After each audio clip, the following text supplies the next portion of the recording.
दोस्तों आखिरकार ईरान की जीत हुई है और ईरान के 10 पॉइंट्स को डोनाल्ड ट्रंप, दुनिया की सुपर पावर अमेरिका को मानना पड़ा है, ईरान के आगे झुकना पड़ा है। वो पॉइंट्स कौन से हैं सबसे पहले जल्दी से बता देते हैं एक एक करके।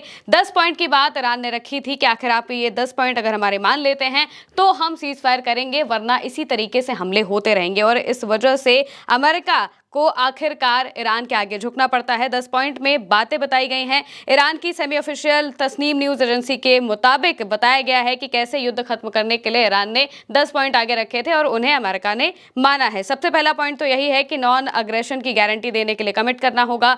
होर्मुज स्ट्रेट पर ईरान का कंट्रोल जारी रहेगा। यूरेनियम एनरिचमेंट को मंजूरी दी जाएगी। सभी प्राइमरी बैन हटाने होंगे, सभी सेकेंडरी बैन हटाने होंगे। यूएन सिक्योरिटी काउंसिल के सभी प्रस्तावों को खत्म करना होगा। इसके साथ में international atomic energy agency IAEA board of governance के सभी प्रस्तावों को खत्म करना होगा। ईरान को मुआवजा देना होगा। इलाके से यूएस कॉम्बैट फोर्स को वापस बुलाना होगा और लेबनान में बहादुरी से चल रहे इस्लामिक विरोध के खिलाफ लड़ाई सहित सभी फ्रंट पर युद्ध खत्म करना होगा। ये बात ईरान ने कही है। ईरान के ये वो 10 पॉइंट हैं जिनके आगे आखिरकार डोनाल्ड ट्रंप को झुकना पड़ा है। डोनाल्ड ट्रंप ने भी पोस्ट करते हुए इस बात का जिक्र किया कि हम ईरान के उन 10 पॉइंट को मान रहे हैं जो कि हमारे सामने पेश किए गए हैं। एक दिन पहले डोनाल्ड ट्रंप धमकाते हैं, कहते हैं कि पूरी सभ्यता का अंत कर देंगे, लेकिन आखिरकार उन्हें झुकना पड़ता है क्योंकि ईरान के लोगों का जज्बा उन्हें दिख गया था। ईरान के लोग जब अपने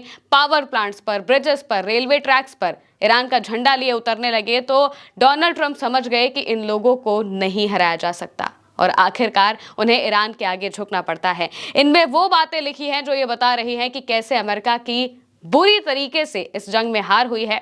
अमेरिका वो देश है जो कहा करता था कि ईरान के पास कभी यूरेनियम एनरिचमेंट ज्यादा नहीं होना चाहिए और इसी वजह से सारा का सारा मसला न्यूक्लियर बनाने को लेकर ही था। लेकिन आज इस शर्त में इस बात को भी लिखा गया है कि यूरेनियम एनरिचमेंट के लिए ईरान को रोका नहीं जाएगा। साथ ही साथ जो बाकी के देश है, जो लेबनान में मौजूद हिजबुल्लाह संगठन है, उनके साथ जो इजराइल जंग लड़ रहा है, उसे भी रोकने की बात कही है। हालांकि इजराइल की तरफ से यह कहा जा रहा है कि अभी वो हिजबुल्लाह के साथ जंग नहीं रोकेंगे या इस अग्रीमेंट में हिजबुल्लाह शामिल नहीं है। इजराइल सीज फायर नहीं चाहता था, लेकिन फिर भी अमेरिका ने, डोनाल्ड ट्रंप ने सीज फायर किया और इसी वजह से मौजूदा वक्त में इजराइल की बहुत बुरी तरीके से हालत खराब हो चुकी है और इजराइल ने कहा है कि वो लेबनान में अपने हमले जारी रखेगा और 2 हफ्ते का ये जो सीज फायर हुआ है, 2 हफ्ते तक दोनों के बीच में बातचीत होगी, यानी कि ईरान, इजराइल और दूसरी तरफ अमेरिका, इन तीनों के बीच में बातचीत होगी इन 2 हफ्तों के बीच में और इसके बाद बताया जाएगा कि आखिर जो फाइनल स्टेटमेंट है वो क्या होता है या किन मुद्दों पर ये जंग पूरी तरह से रुकती है। लेकिन मौजूदा वक्त में 2 हफ्तों के सीज फायर की बात यहाँ पर कर दी गई है और इसके साथ साथ में बताया गया है कि ये 10 पॉइंट ईरान की तरफ से जो दिए गए हैं उन्हें अमेरिका ने मान लिया है, डोनाल्ड ट्रंप ने मान लिया है और इसके बाद डोनाल्ड ट्रंप को पूरी दुनिया में यही सुनने को मिल रहा है कि वो इस जंग को हार गए हैं।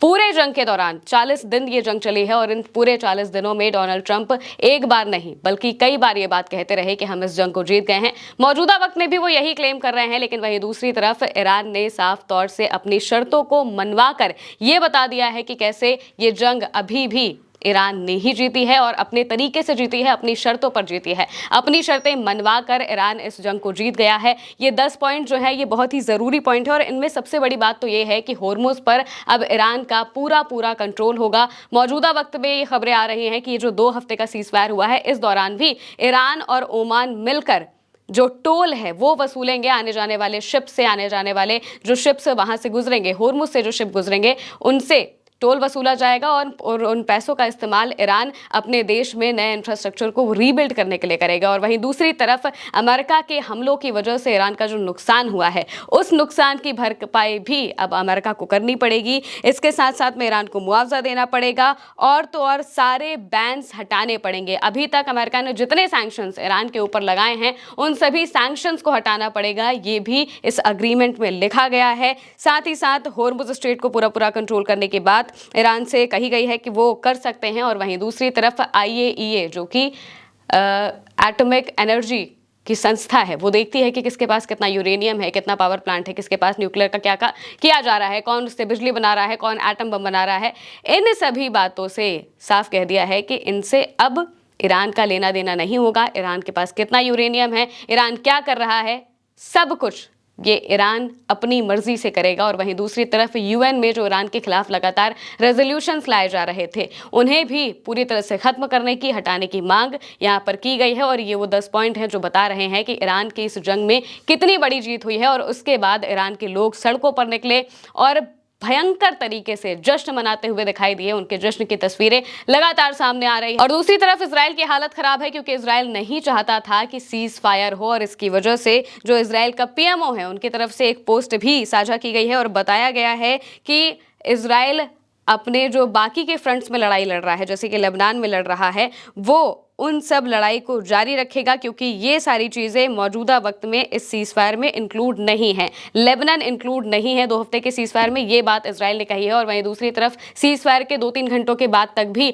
ये देखने को मिला था कि ईरान और इजराइल के बीच में बहुत भयंकर तरीके से मिसाइलें एक दूसरे पर मारी जा रही थी। और स्पोक्स पर्सन जो IRGC के हैं, उन्होंने भी ये बात कही थी कि इजराइल इस डील में शामिल नहीं है। और इजराइल को लेकर अभी कोई बात नहीं कही गई है कि इजराइल के साथ सीज फायर है या फिर नहीं है। हालांकि इजराइल अमेरिका की बात मानता है, इस वजह से ईरान पर वो हमला नहीं करेगा, लेकिन लेबनान के साथ और बाकी सब जगहों पर वो हमले जारी रखेगा। ये बात इजराइल की तरफ से कही गई है। लेकिन अगर इजराइल नहीं मानेगा तो ईरान भी चुप रहने वाला नहीं है। फिलहाल के लिए मेरे साथ इस खबर में इतना ही। आप देखते रहिए उल्टा चश्मा यूसी।